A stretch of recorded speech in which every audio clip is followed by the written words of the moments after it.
J'adore l'eau. Dans 20-30 ans, il n'y en aura plus. J'ai chaud là. Il fait combien de degrés? Dis Siri. Ah non, il marche pas.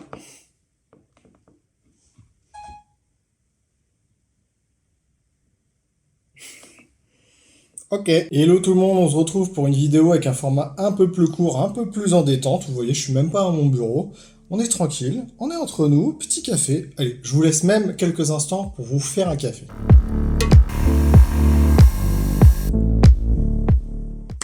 Bien, maintenant que tout le monde a son petit café, son petit thé, son verre d'eau, de jus d'orange, de whisky, qu'en sais-je, pourquoi j'ai voulu faire ce format court? En fait, vous êtes nombreux sur Instagram à me demander régulièrement ce que je pense des logos, des marques qui revoient leur branding. Je trouve ça plutôt cool que vous vous intéressiez à ce sujet. J'échange avec vous et avoir votre avis, c'est vraiment pas mal. Moi-même, ça m'aide à avoir une vision beaucoup plus claire sur les logos que je crée au quotidien. Vous êtes un petit peu les individus test quand je dois définir une cible pour tel ou tel client. Ça m'aide pas mal de savoir ce que vous pensez de tel ou tel logo. Est-ce qu'il vous parle? Est-ce qu'il vous séduit? Est-ce que vous le comprenez dans son message? Ce qui m'a donc amené à vouloir faire ce format court où je vais passer un petit peu en revue les logos que vous m'avez soumis, enfin les redesigns que vous m'avez soumis sur Instagram en vous disant un petit peu ce que j'en pense. Comment on pourrait appeler ça?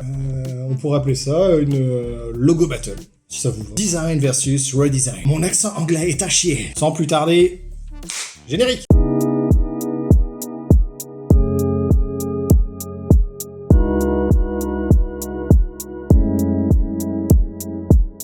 Pour s'échauffer, premier exemple, je suis allé il y a pas très longtemps dans une boutique. Le nom me disait quelque chose, je me suis dit tiens, grain de malice, ça me dit quelque chose. Mais le logo ne me disait absolument rien. Je me suis dit, il y a un truc de change. C'est obligé, il y a un truc de change. Grain de malice, pour moi, ça n'évoque pas du tout le décorum qu'on a là.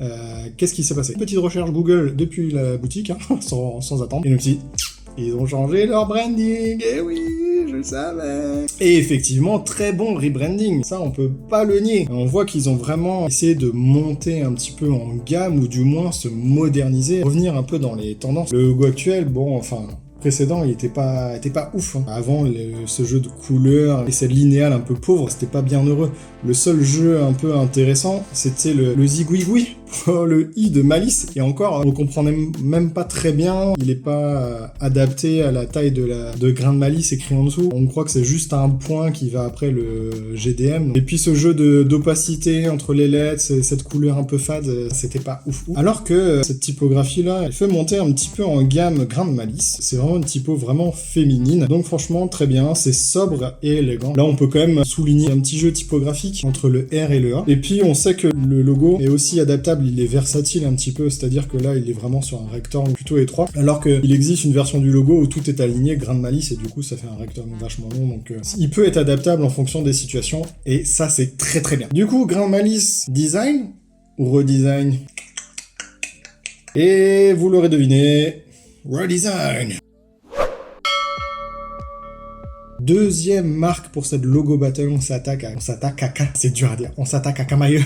Deuxième marque pour cette logo battle, on s'attaque à Camailleux. Vraiment très bon point sur cette typo qui fonctionne bien, qui est sobre, plutôt élégante, tout en minuscule. Et ce qui est intéressant, c'est que le tréma du i s'efface complètement, enfin en tout cas sur le mot Camailleux, et devient vraiment un emblème du logo, avec les deux points juste avant. Je pense que c'est deux points-là qu'on va retrouver quand même régulièrement dans leur communication. Des fois, faut pas chercher compliqué, il faut juste trouver le bon petit truc qui va caractériser la marque, qui va lui servir vraiment de signature. C'est une très bonne réutilisation des points du tréma, parce qu'on va dire que le tréma sur le i, c'est pas une lettre hyper utilisée. Je suis sûr au Scrabble, elle donne 50 points. Top Camailleux. Design ou redesign? Vous le redevinez, c'est redesign.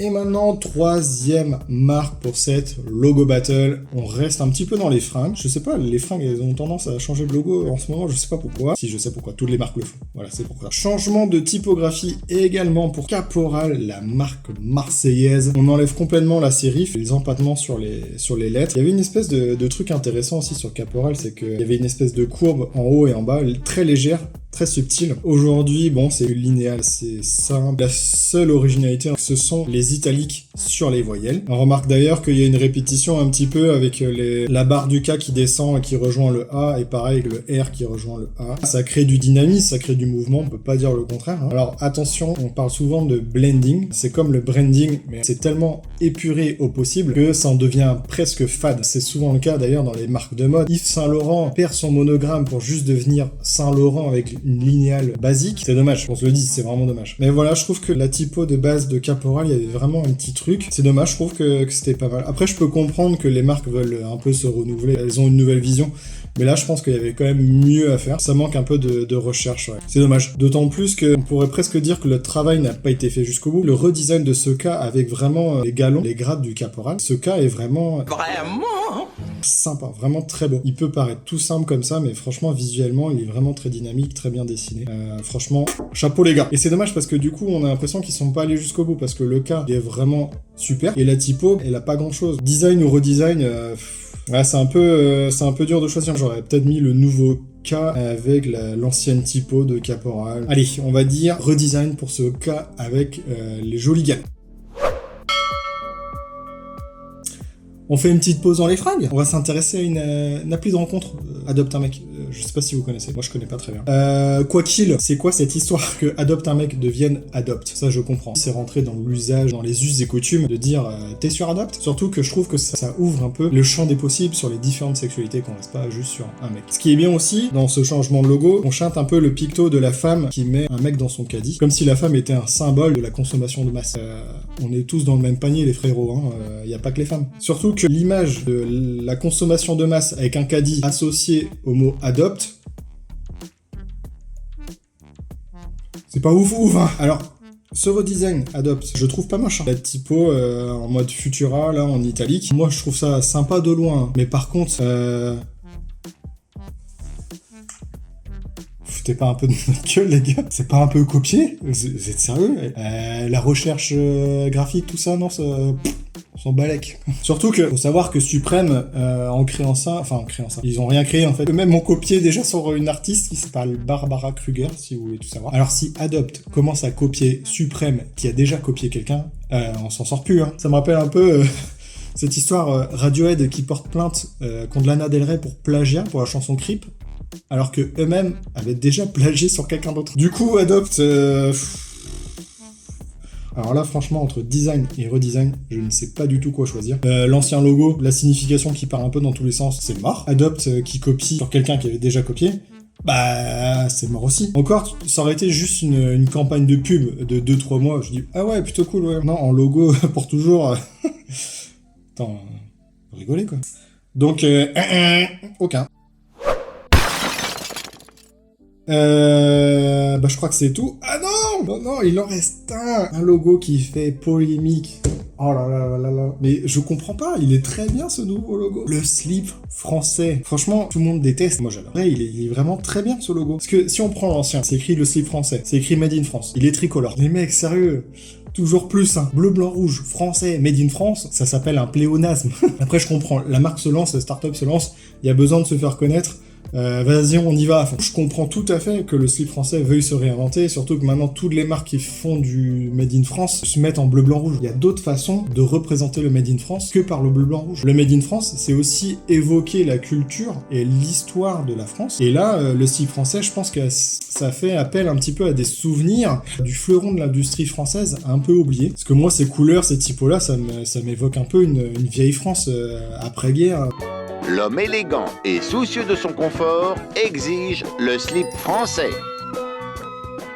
Donc franchement, ouais, top ce logo. Alors j'avoue, ce rouge, il allume la rétine, un truc pas possible. Mais par contre, ça a le don d'être hyper remarquable. Franchement, on ne peut pas le louper, que ça soit dans la rue ou n'importe où. Sur Internet, on ne le loupe pas ce rouge. Et puis voilà, ce triangle vert, cette espèce de cœur bleu. Il y a tellement d'interprétations possibles à ce nouveau logo. Tout le monde peut se l'approprier en fait. Tout le monde peut trouver une espèce de signification. Oh, c'est une fleur, oh, c'est un bikini, oh, c'est ceci, oh, c'est cela.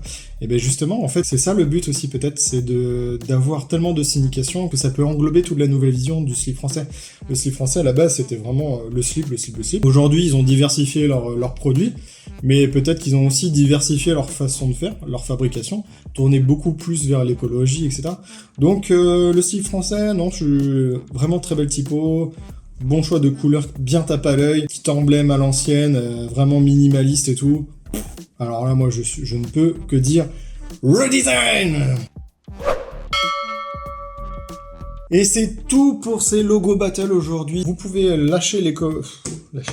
Putain, on est sur Skyblog ou quoi? N'hésitez pas à me soumettre des noms de marques et de logos, soit sur Instagram. D'ailleurs, vous pouvez follow sur Instagram, hein, on n'avez pas de soucis. Ou alors dans les commentaires. Les commentaires, c'est juste à côté du bouton s'abonner. Donc n'hésitez pas au passage. Cliquez sur s'abonner. Et puis j'en ferai une prochaine vidéo où je vais faire une spéciale luxe, une spéciale mode, une spéciale voiture, une spéciale agence immobilière, vu qu'elles ont tendance à s'y mettre en ce moment. Et sur ce, je vous souhaite une bonne fin de journée et à très bientôt. Ciao ciao!